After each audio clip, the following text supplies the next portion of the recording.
See, materially, everyone wants to satisfy their senses and he wants God to be the order supplier. So you go to temple and say, God, give me these facilities, give me that facility. So everybody is trying to satisfy their own senses and taking God's help for that.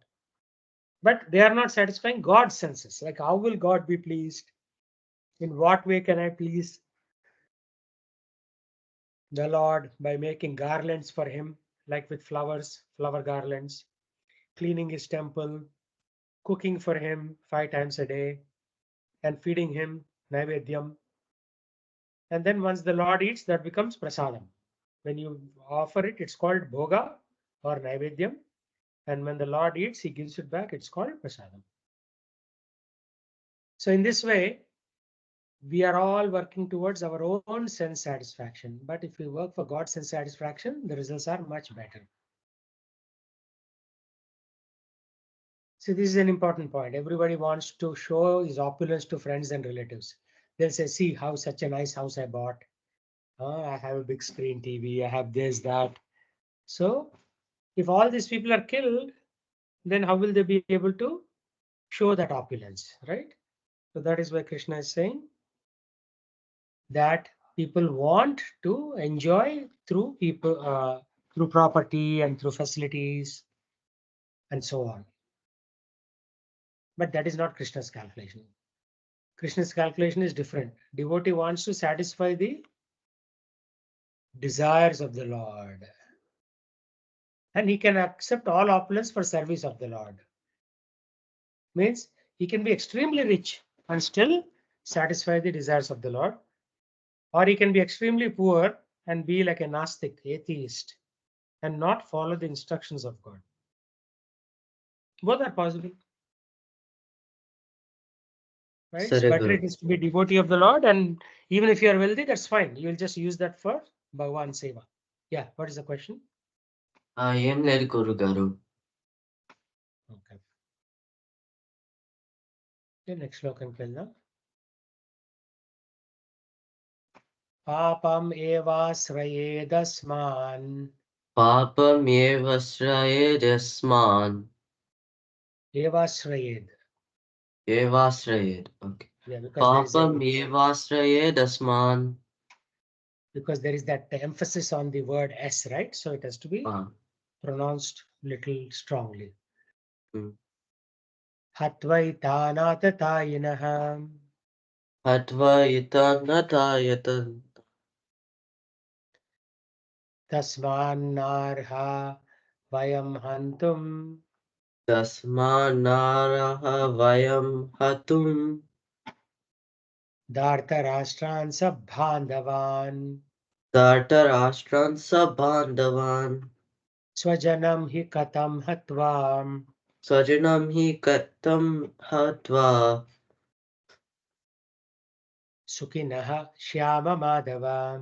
sukhinah shyama madhava.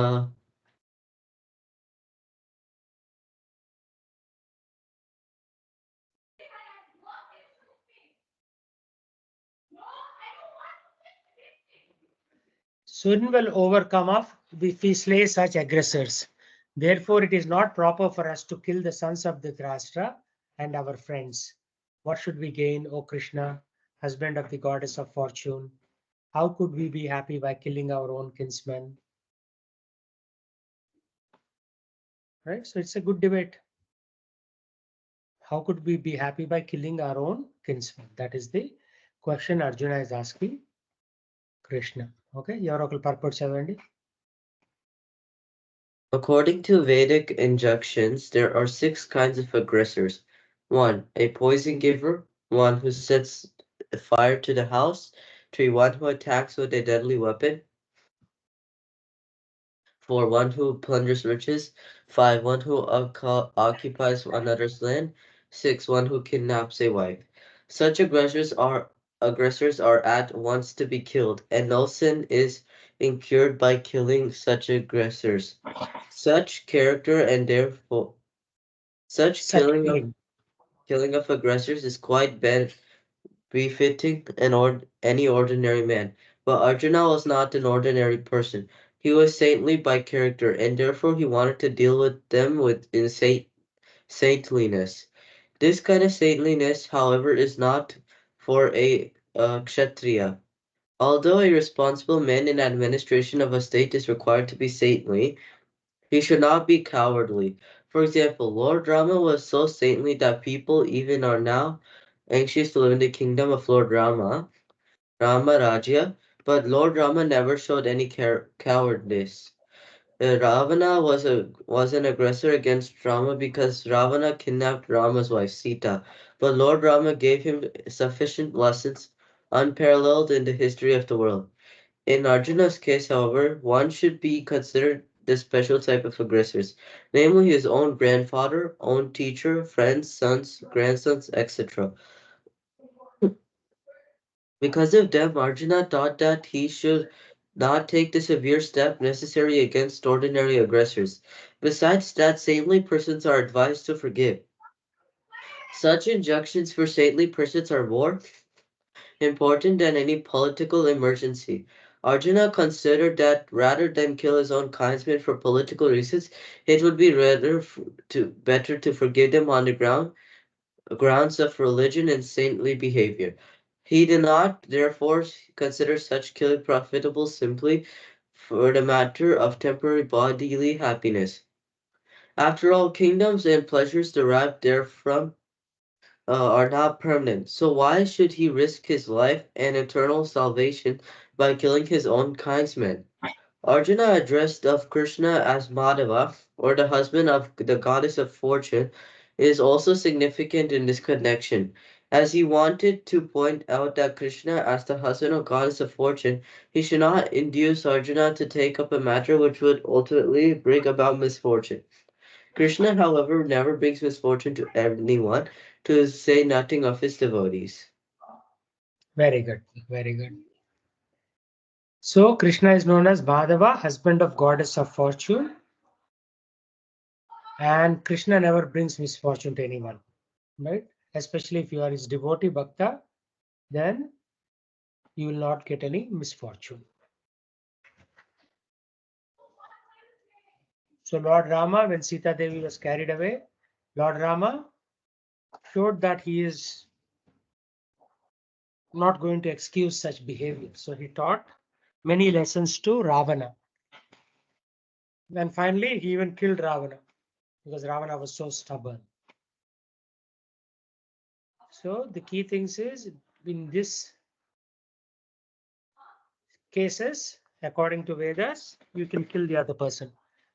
If they give a poison or they set fire to the house or kidnaps, attacks with deadly weapons or plunders riches or occupies another land or somebody who kidnaps somebody's wife like that. Then that aggressor or whoever is committing these activities can be killed according to Vedas.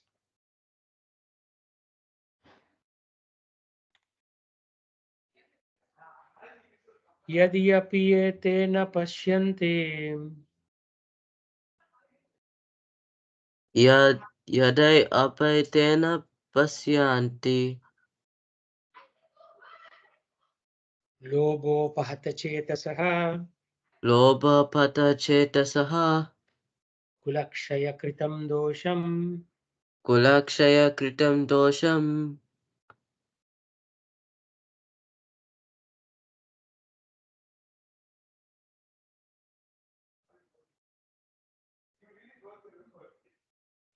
कथं न ज्ञेयम् अस्माभिः katam ni janayam asmabhi कथं न ज्ञेयम् अस्माभिः katam na gneyam asmabhihi कुलक्षया कृतं दोषम् kulakshaya kritam dosham प्राप्सायाद्भिर्जनार्दन prapsyad janardana. O Janardana, although these men, their hearts overtaken by greed, see no fault in killing one's family or quarreling with friends, why should we, who can see the crime in destroying a family, engage in these acts of sin? Right? So he's saying the other party is overcome by greed. Because of the greed, they want more land, and that's why they are attacking us, so that they can keep the kingdom. The Kauravas were fighting with the Pandavas to keep the kingdom, because they never gave Pandavas anything. So purport. So somebody please read the purport. A Kshatriya is not supposed to refuse to battle or gamble when he is invited by some rival party. Under such an obligation, Arjuna could not refuse to fight, because he had been challenged by the party of Duryodhana. In this connection, Arjuna considered that the other party might be blind to the effects of such challenge. Arjuna, however, could see the evil consequences and could not accept the challenge. Obligation is an actual binding when the effect is good, but when the effect is otherwise, then no one can be bound. Considering all these pros and cons, Arjuna decided not to fight. So this is the key point, right? Obligation. Obligation to fight is binding when effect is good. The result is good, but when the effect is otherwise, nobody can be bound. So this is one level of morality. What is like if people are attacked, then the king should protect them. So therefore, he is obligated to fight. But on a different level, if Krishna decides certain things in the world and they are going along in a certain way, then what's the point of even trying to stop a war like that? It's Krishna's decision. Just move on, right? In our life every day, we face so many problems. Yeah. But you say, okay, this is Krishna's decision. Just let's move on to the next level like that. Okay, any other questions? Very Guru Garu. Okay, I know we were late today, so we'll stop the class today and then we will reconvene next Saturday. Okay, Hare Guru Garu. okay. Hare Krishna. Hare Krishna. Hare Krishna.